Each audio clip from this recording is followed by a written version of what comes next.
Reds fans were a week past the deadline. The Reds have been under 500 since then. A lot of people said we didn't make enough moves at the deadline, but the fact is the team is what the team is. We're going to talk the team, the acquisitions, and if this team is good enough to make the playoffs this year in 2025. Breaking it down next on Reds Access.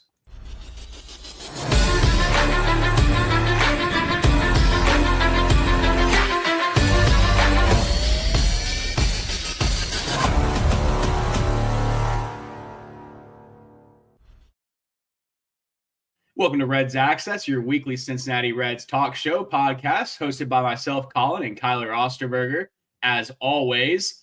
Today, Kyler, we are diving into a couple of different things we want to talk about. So first and foremost, we want to talk about the Reds trade deadline acquisitions and the impact they'll have on the team. Secondly, want to talk about the Reds team as a whole and kind of what that playoff picture looks like. And then thirdly, I think you got some stuff for us as well, just regarding the hitting philosophy of the Reds. And there's been a lot said about that in social media lately. You have some home run stats, and yeah, I've got some interesting takes on that too, I think I can bring up. But first, we're a week past the trade deadline, and the Reds are a game under 500 since then. I'm not sure the moves they made were big movers. Yeah. No, I agree with you. I think, and I know that we're big fans of Marte, and I do like the Brian Hayes acquisition, kind of bolstering the defense over there. But it kind of goes back to where we said that we kind of have all these infielders, but we're lacking in the outfield portion. So yeah, I do like the Hayes acquisition for the defense piece, but I do agree with you that we really didn't add any big bat to this lineup or a lot of power. And kind of going into that stat we were just talking about here, there's been 132 MLB players to hit more than 25 home runs since 2021. None of them have been Reds players. So the last Reds players to hit more than 25 home runs was Votto, Castellanos, and Suarez. So I feel like in our ballpark, like we got to have someone that's hitting more than 25 home runs. Like we're lacking that. Just production and power. Yeah, I think, we have a ballpark made for home runs. We've gone over before, I think, the hitting versus pitching quality of the park. And I am a firm believer the park is not as much of a hitter's park to make it out of steam, but it is a home run park. There's no doubt about that. It is a home run park. And the team's philosophy for years, Kyler, has been we don't need to bring in power hitters because marginal power hitters will hit home runs in this park. That's been the philosophy for years. I just disagree with that. I think you do too. I think, home runs win games. And we can look back to a week ago, Barry Larkin saying home runs are rally killers, right? That was so bad. And now every time a Reds player hits a home run. But the good news is, since the trade deadline in the month of August, the Reds players have only hit 2 home runs. So we're not killing any rallies right now. And I think both those were in the Cubs game. So the 5-1 victory on the 5th. So Let's first and foremost go through these trade deadline acquisitions and kind of what we think. And I know I did a video regarding Brian Hayes when we got him, but we haven't really talked. Zach Littell is a great pickup. He does give some home runs, but a lot of those home runs that he gave up were just not. They're at parks that wouldn't. I wouldn't be as worried about his home run stuff. I guess what I'm trying to say, the home run numbers in Cincinnati as I would other places. And he's an innings eater. We need somebody to eat innings, and we'll get to that in a minute too, how taxed the bullpen is. You wanted to talk about that. But Zach Littell, first of all, I think this was a great acquisition, especially for giving up a prospect that's not even ranked in our system. I agree with you. And I kind of talked, I think it was the last 2 weeks ago I was on, how I didn't really want to go for a starting pitcher, but it didn't break the bank for me. So seeing this trade, I wasn't ecstatic or anything at first, but starting to think more into it, and also seeing his debut, doing the 7 innings and only giving up 1 run, you're nailed it on. So I think it's really going to help, especially how you said the bullpen being taxed.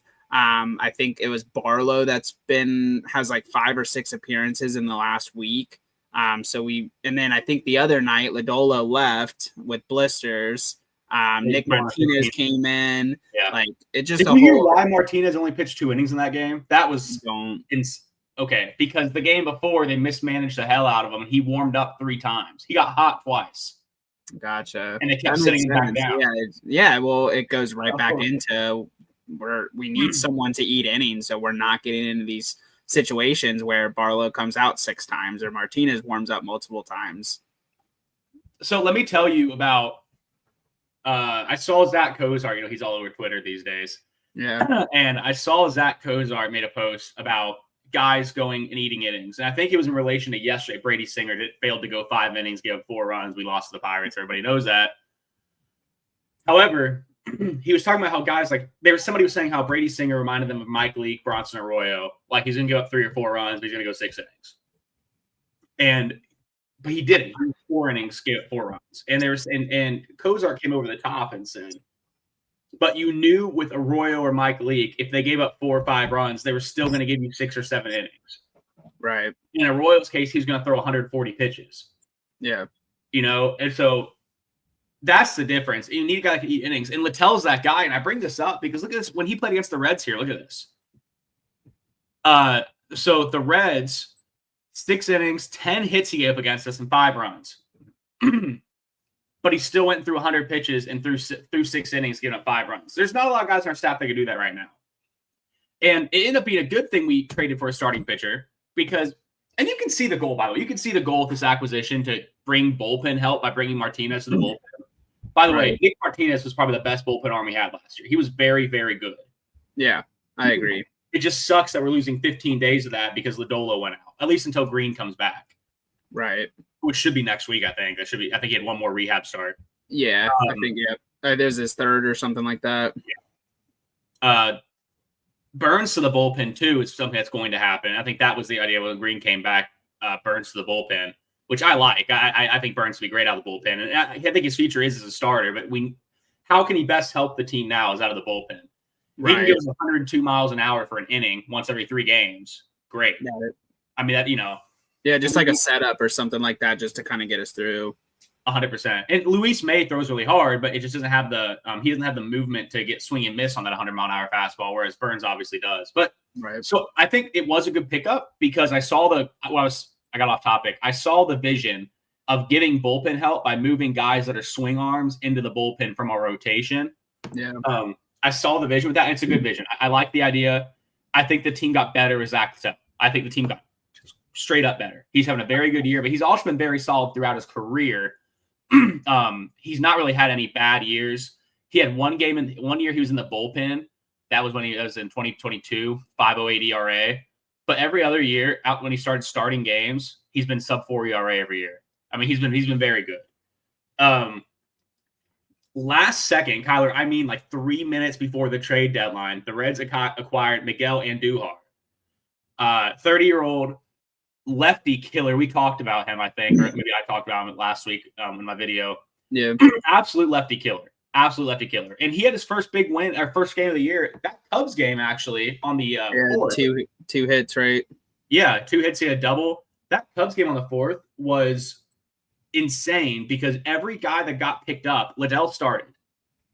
Brian Hayes had a bare hand running throw that was an incredible play. That was like do or die. Andujar hit. That was like the show off day for all of these guys. Andujar does not hit well against right-handers like OPS. He's kind of like an Espinal. But honestly, dude, maybe just need to play anyways. Like they're, just to help with the left-handed. I know we're going to talk about the team and what we think this team's capable of. And in a vacuum, Miguel Andujar also a good pickup. We need somebody to hit lefties. He's done that, by the way. Since we picked him up, I believe, he's like 2 for 8 against lefties. But that's, a lot of it's pinch hitting. But when he started, he's done great. That 2 for 4 game was awesome. He's had a very good track record across his career of hitting lefties. I'm very excited to see what he can do here. And I think it's a solid pickup and a great piece, rotational piece. I like that as well. So I'm all in on Miguel Andujar. I texted you right when it happened. I said, there's our bat. That was I like Miguel Andujar. I like it as well. I still just am, I guess, lacking the power that we really needed. But he is doing or playing left field. I know that we kind of talked about getting some help out in the outfield. So I prefer that than you throwing out Joe Schmo out there just to kind of fill a spot. So yeah, 100%. Or throwing Gavin Lux out there who can't play in the outfield. But The biggest splash the Reds made was Ke'Bryan Hayes, who so far as a Red is hitting 227. He's only struck out once in 22 at-bats. I've not been super impressed with the bat. I thought, he's making good contact. I honestly think his bat's going to come around, to be honest with you, Kyler. I think his bat's going to come around. I think he looks a lot better with the bat in his hands with us than he did with the I agree. Pirates. And it's all, you got to think, it's a learning curve. It's a new park. It's a new atmosphere. Like, it sounds so like cliche, but like growing up when I played, like you got to get adjusted. You know what I mean? There's a lot of different factors that go into it. And I agree with you. I think once he can kind of get some plate appearances under his belt, I think he'll start heating up a little bit with the hitting. But I know that he had the little error the first game or whatever. I think I was unfortunately that costs us the game. I mean, that sucked. That sucked. Yeah. But yeah, going off of what you said the other night, that do or die play, I think there was the tying run was on or something like that. Yep. So yeah, that was a great play. So obviously he's definitely bolstered the defense for sure. It's just not showing on the hitting side yet, or the power side, which is obviously I thought was our biggest thing, was getting a power bat at the trade deadline.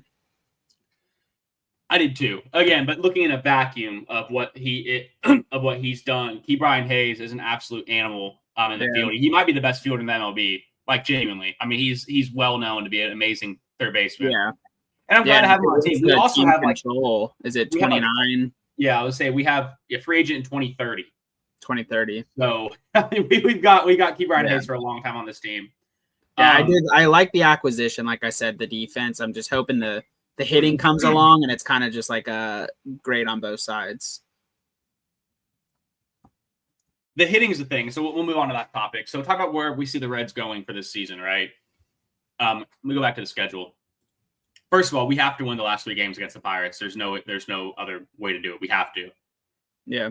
We have to win 2 out of 3 against the Phillies, and we have to win 2 out of 3 against the Brewers. Yeah, and that's going to be tough.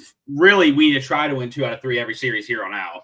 I mean, that's what we need to do. But we have to at least tie the series against the Pirates. We can't lose ground in the division against the Pirates. Or not the division, in the wild card race, because I think this is my whole So standings, wild card. We should be 4 games out now, unless we're still 3 because somebody lost. We're 4 out from the other 3.5. We're 3.5. Yeah. So the Mets are falling bad. I don't know if you've seen. Mets are very bad right now. That's our easiest catch. And I really do think we have a good chance to meet the Mets. So hopefully we can. Let's talk about hitting philosophy really quick, because that's what I think I'm going to get with hitting. And I want to make sure I get my point in. Every player in the MLB tries to hit the ball back up the middle. And the home runs come. They just come. That happens. Home runs are part of it, because if you put a good swing on the ball and you have the power, home runs happen. That's a good. Right. The problem is we lack the players that have the home run power to hit home runs. It's not a Chris Valaika issue, Kyler. I love saying that, because it's not a Chris Valaika problem.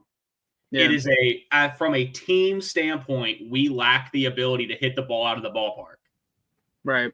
We can't do it. We cannot do it. Guys like Ellie are now hitting 280, which is great, but I'd rather Ellie hit 250 and hit 30 home runs. I would much rather that happen, because I think it actually gives more bonus to the team. Yeah. It's not a Valaika issue, though. What Valaika is saying is what every hitting coach in the MLB says, which is don't try to hit home runs. And usually home runs just happen. I saw a stat, Kyler, that our team is first in the league in infield fly balls, so pop-ups, and 9th in the league in ground ball rate. So that makes for a very uninteresting baseball game to watch when you're either popping the ball up or hitting it right in the dirt. Yeah. But there are answers to this problem, and this is what I'm getting at with hitting. So talk about where I see the team going. If the team wants to make a run, Kyler, they need to bring in help, and the trade deadline's passed. So where do they get that help? I think there's some guys in the minor leagues that could be big helps. Well, Sal Stewart. I do think Sal Stewart's a big help. He's done nothing but rake since he got to Louisville. He's now hitting 309 with a 948 OPS, 4 home runs, and 75 at-bats. I just like going back to earlier in this year with the front office conversations we've had, and I don't want to sit here and beat a dead horse. I just don't think they're going to pull him up. Well, so here's the thing. September 1st, One, they expand the roster at 28, and so you'll see Sal Stewart, Will Benson, and probably Hector Rodriguez come up. But so September 1st, the reason why they wouldn't bring him up right now is because they lose the opportunity. He could, in theory, he will have so much service time by the end of the year. He won't be a rookie next year. Right. And because of that, the Reds won't promote him because they want the opportunity to get a draft pick for that next year. Yep. They did the same thing with Ellie De La Cruz, but they saw that how they couldn't leave him down there anymore. He was hitting so well. We had such a bad team at the major league level. Yeah. We don't have a bad team at the major league level right now. We have an average team at the major league level. Right. So that's why he's stuck, right? But this bat right here, Kyler, 14 home runs in 100 games. By the way, 26 doubles, only 59 strikeouts and 400 at-bats. This bat right here, 860, we need this bat. Yeah. Right now in Major League Baseball. But they're not going to do it. Like, that's what I was getting to is it's not – if he's up, it's September 1st, like you said, and it's going to be too late for that to – well, you never know, but if we can kind of hold on. But I just don't know if that's going to help us get over that hump, I should say. I also like more Hector Rodriguez. Now, I don't like his swing metrics. It reminds me a lot of Christian Encarnacion Strand, to be honest. But he's hitting well in Louisville in the short playing time he's been there as well, just like Sal Stewart was. Not striking out a lot. Similar strikeout numbers to Stewart, actually. Very similar profile altogether. 14 home runs, 3 triples, 20 doubles. A power hitting outfielder, even if it's only 20 home runs, Kyler, a power hitting outfielder would be so helpful to this team. Yeah. The problem is we can't send down our starting guys because you have guys like Lux that, well, Lux, I doubt they're going to pick up Lux's option next year. They're not going to send down Lux or Fraley. Yeah, we don't have Espinal. They showed that. They're definitely not for Lux either, so I agree with you there. I'm not picking they sent down Will Benson. I'll tell you what, there were a lot of times these last couple games I would try to power back coming off the bench so you knew hit you a home run. Yeah. And I know Will Benson could do it. And I'm not going to sit here and harp on the Will Benson train anymore, but I don't understand why he's rotting in AAA. Will Benson's number one fan on here. Well, I'll tell you his least fan is Terry Francona. He must have something on Terry, man.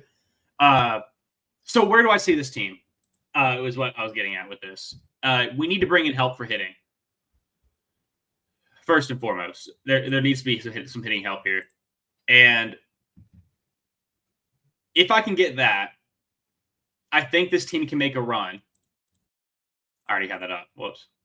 If I get that, I think this team can make a run to make up 3 games to get a wild card spot. I agree. I'll see why they can. But we need to make a run. We need to get guys that can hit in the major league lineup because you look at the team, man, and there's some good hitters on the team. Ellie De La Cruz. Steers honestly came around. I was looking at the stats from Steers. Hayes. Hayes has been a terrible hitter this year since he was. He was great earlier in the year. He's been let's look at I think the injuries have kind of played a piece. Yeah, I was going to say, if you batting splits 2025, yeah. So Hayes was like, well, I guess he hasn't been that bad. But since June, I saw the stats. He was like, this was a whole month of July, just not. Well, he was hurt going into July. Sure. I think it was June. He was hurt like a whole year. He only played 4 games. I think this right here, this is not a cleanup hitter, though. We need a cleanup hitter. Somebody to sit behind Ellie who's going to hit in runs. And that's not Austin Hayes. Austin Hayes has a high ground ball rate, too, which doesn't help anything. But anyways, the point is we have hitters. First of all, Santiago Espinal has no business taking at-bats in the major league lineup. Steer and McLean both, by the way, have been very serviceable the last 2 months. I'm more than happy having them in the lineup. Like, I look at their numbers and I think, oh, he's so terrible. Yeah, but it was just that rough start at the beginning of the season with Steer being hurt and McLean not hitting. It kind of throws off everything they've done the last 2 months. Yeah, I mean, you look right here, and I mean, Steer's been really bad to start this month, but like July, he had a terrible month, but he had a great June. Oh, you look at this year outside of that first month, he's putting together a fine year. There's no issue, you know. And Matt McLean's a very similar story. Same thing. You know, you take away April and really his went a lot deeper into May. I mean, this guy's a 730 OPS guy, 740 average major league bat. across the rest of the season, hitting 260, right? 270. So that's an acceptable bat. He just had such a bad start to the year that it sucked. It was so bad. You can see here is OPS plus June, July, August, all positive. So if that's the case, then great. Like, awesome. Right. We need guys to hit cleanup because you look at the lineup, right? I like Steer in the 2-hole, by the way. But Marte's been on a little bit of a slide lately, but I know Marte's got a good bat, and he's going to hit. Stevenson, as much as I don't like how he hits, he hits. Trevino's really regressing to the player that we thought he was going to be hitting. Yeah, he's actually shocked me with his hitting this season, but that's probably one of the best, I think, off-season acquisitions we made. I think definitely late. I think he was like 1 for his last 22 or something. So like he's definitely struggling right now. But that's a lot of the Reds offense, obviously. I mean, we're scoring, 3, 1, 0 runs a game right now. But point being, we just don't have a cleanup hitter. That's it. And so who do you bring up that can hit lefties and righties? So you go to Sal Stewart and you look at I need splits. Here we go. So it's 313 against lefties and 305 against righties. Great. Pull him up. Hector Rodriguez. 320 against lefties, 296 against righties. Great. Pull him up. Who is the guy? There's a guy on the bats, and if he's watching this, I apologize. Francisco Urbaez. He is like Santiago Espinal on crack. He doesn't strike out.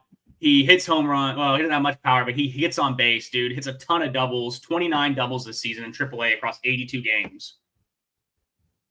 Dude is an animal. Yeah. He's never scratched the major league somehow. And you look and like every time he's hit, it's been solid. So I don't know how he's never scratched the major leagues, but he probably should. The Reds, if they're serious about winning this season, Kyler, they need to make replacements on their roster of guys that can play. Yeah. There needs to be guys. Lux needs to not be playing every day. Espinal probably should go down, and it should be a guy like Stewart, or if they want an infielder, or Baez should be coming up. It needs to happen. The Reds need somebody to come in with a bat that can hit, because we don't have anybody even off the bench right now. Yeah, I agree. We need a cleanup hitter. So it's either Stewart or Rodriguez in my thoughts, Kyler. And I think if we can do that, I think this team can make it those 3 games, make a real postseason run. Yeah, I like that idea. I agree with you. Let's just see if it happens. No, that's the biggest thing, right? you got to actually see if it happens and see what comes out of it if the Reds can actually put something together, because their bullpen's been nails. And really quick, I'll touch on, you had some stuff about Scott Barlow you were talking about, the amount of games he's pitched in. Yeah, I think it's like 5 appearances in the last week or something like that. Yeah, but look at this. I mean, the Reds have the first and second games leaders in the MLB between Tony Santillan and Scott Barlow. Yeah.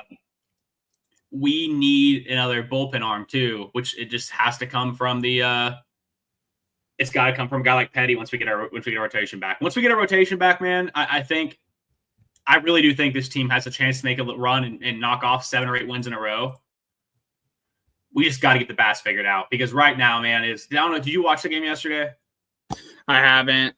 It was tough. So let me ask you this. So I saw some highlights. Yeah, we got blanked by the Pirates, dude. It was bad. But let me ask you this. Let's wrap up the episode here. Talk about what we've talked about, the 3 big trade deadline acquisitions we made. Littell, Key Brian Hayes, and Miguel Andujar. And the Reds plan to bolster the bullpen by bringing these arms into the bullpen. And let's say Sal Stewart and Hector Rodriguez, one of them is going to get called up in the next few weeks. It's just they're going to force the hand. The Reds need to hit. They need to make a push, right? That just has to happen. All of that together, have the Reds done enough at the trade deadline with how they're constructing their roster to make up that 3.5 game gap and make the playoffs? I think that we can scratch the wild card. I think it's going to be very close. I think that we can't get a bunch of confidence from that as well, though, because we're barely scraping by. I don't think we've done enough at the trade deadline to get over that hill. But I do think there's that like slight chance that we kind of just sneak in. So yeah, I'm going to say I think we can sneak into a wild card. I think it's going to be very close. It's going to be like a 1 or 2 game lead kind of thing, or half game maybe. I'm afraid we're going to go into a game 163, to be honest. I think it's going to be that close. You're right.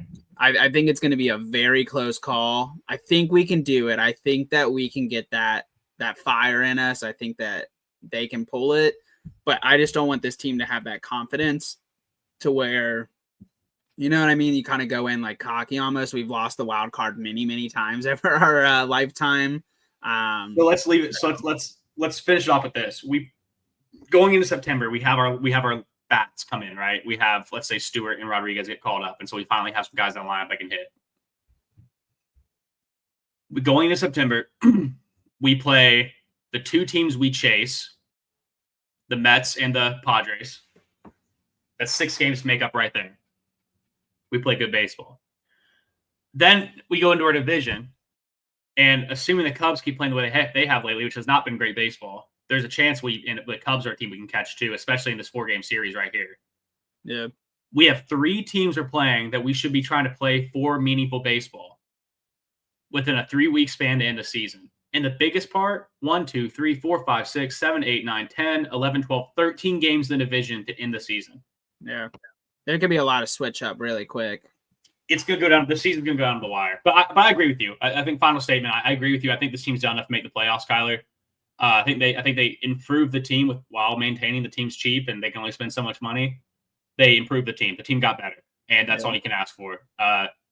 So to Reds fans out there, I would say that we ask you the same question. If you guys go into the comments here, I'd like to hear your guys' thoughts. Has this team done enough to make the playoffs? Has the people the team brought in, the moves of moving from rotation to bullpen, on the constrained budget the Reds have they done enough this year to make a playoff run? And if they do make the playoffs, are you confident they're going to win a game? Are you confident we're going to end the streak since 1990 of not winning a playoff series? Or do you think we're still a few years away? Let us know in the comments what you think. Kyler, you have anything to add for us here before we? No, just hopefully that we can slide into this wild card, and hopefully we'll see some postseason action this year. But I would love nothing more than to watch the Bengals at 1 and the Reds at 6. Yeah, that'd be perfect. That'd be perfect. So rounding third and heading home, it's Colin and I sending you off on our Reds podcast. Leave some comments below. Let us know what you guys think about the trade deadline. We like to communicate back with you guys and pick your brains. Well, you took my ending from me. So go Reds. Yeah, your outro. Go Reds, guys. Go Reds.